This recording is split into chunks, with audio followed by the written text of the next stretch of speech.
Welcome to our channel. இன்னைக்கு இந்த வீடியோவில் நம்ம பார்க்க போகிறது தெரியாத வார்த்தை தெரிந்த விஷயம் part 2. Time to learn. Somniphobia, இதை நம்ம எப்படி பிரிக்கலாம்? சோம்னஸ் ப்ளஸ் ஃபோபியா.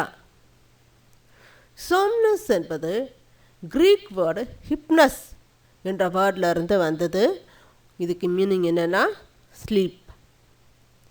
ஃபோபியா ஏற்கனவே சொல்லிட்டேன். ஃபோபியா என்பது ஃபோபோஸ் என்ற கிரீக் வேர்டில் இருந்து வந்தது.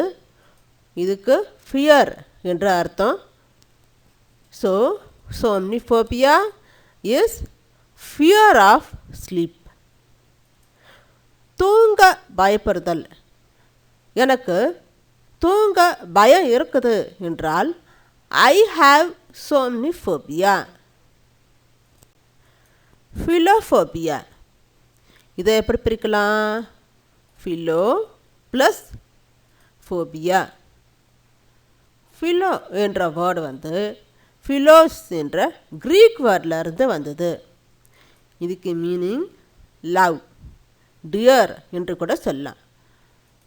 ஃபோபியா என்பது ஃபியர்.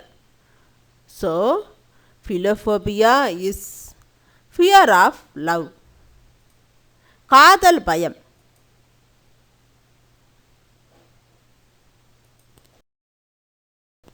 ஹீமோஃபோபியா, இதை ஹீமோ ப்ளஸ் ஃபோபியா என்று முதல்ல பிரிச்சுக்கணும். ஹீமோ என்ற வேர்டு கிரீக் வேர்டு ஹேமா என்ற வேர்டில் இருந்து வந்தது. இதுக்கு மீனிங் பிளட். ஃபோபியா என்பது ஃபியர். ஹீமோஃபோபியா என்ன அர்த்தம்? ஃபியர் ஆஃப் பிளட், இரத்தத்தை கண்டால் பயப்படுதல், இரத்த பயம்.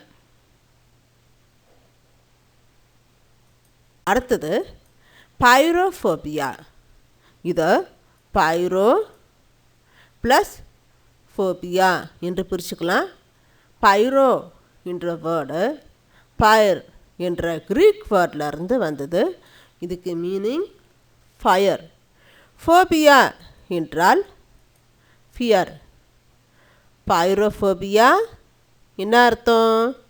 ஃபியர் ஆஃப் ஃபயர், நெருப்பை கண்டு பயப்படுதல், தீ பயம். Thank you so much for watching this video. If you like this video, please like, share and subscribe.